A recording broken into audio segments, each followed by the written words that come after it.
ಇದರಲ್ಲಿ ಯೋಚನೆ ಮಾಡೋದು ಏನಿದೆ ಮಗನೇ? ಒಂದೇ ಕಲ್ಲಲ್ಲಿ ಫಲ ಕೈಗೆ ಸೇರುತ್ತೆ. ಈ ಕಡೆ ಜ್ಯೋತಿ ಆ ಶಿವರಾಜ್ ಜೀವನದಿಂದ ದೂರ ಆಗ್ತಾಳೆ. ಶಿವರಾಜ್ ಜೊತೆ ಸಂಧ್ಯಾ ಅವನ ಜೀವನದಲ್ಲಿ ಪ್ರವೇಶ ಮಾಡ್ತಾಳೆ. ಶಿವರಾಜನ ಜೀವನ ಬಂಗಾರ ಆಗುತ್ತೆ.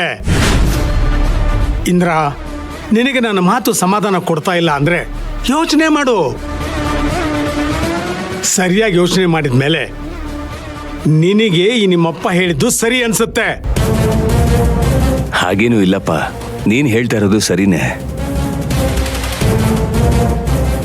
ಆದ್ರೆ ಅವ್ರು ಇಲ್ಲಿವರೆಗೂ ಮದುವೆ ಆಗದೆ ಇರ್ತಾರೇನಪ್ಪ. ಒಂದು ವೇಳೆ ಮದುವೆನಾದ್ರೂ ಆಗಿದ್ರೆ ಏನಪ್ಪ ಮಾಡೋದು? ನೀನು ಮೊದಲು ಪ್ರಯತ್ನ ಮಾಡು. ಅವಳಿಗೆ ಮದುವೆ ಆಗಿತ್ತು ಅಂತಂದ್ರೆ ಬೇರೆ ಏನಾದರೂ ಮಾಡಿದ್ರಾಯ್ತು. ಶಿವರಾಜನ ಜೀವನನ ಸರಿ ಮಾಡಬೇಕು ಅಂತಾನೆ ಯೋಚನೆ ಮಾಡೋಣ. ಇನ್ನೂ ಮದುವೆ ಆಗಿಲ್ಲ ಅಂದ್ರೆ ನಾವು ಅನ್ಕೊಂಡ ಹಾಗೆ ಮಾಡೋಣ. ಸರಿಯಪ್ಪ, ಹಾಗೆ ಮಾಡೋಣ. ಹುಡುಕ್ತೀನಿ. ಒಟ್ನಲ್ಲಿ ಆ ಜ್ಯೋತಿ ಮಾತ್ರ ಮತ್ತೆ ಭಾವನ ಜೀವನಕ್ಕೆ ಬರಬಾರ್ದು. ಬಂದ್ರೆ ಅವನ ಜೀವನ ನರಕ ಆಗೋಗುತ್ತೆ. ನೋಡು, ಏನೇ ಮಾಡೋದಿದ್ರು ಆ ಜ್ಯೋತಿ ಜೈಲಿಂದ ಬರೋದಕ್ಕೆ ಮುಂಚೆ ಮಾಡು.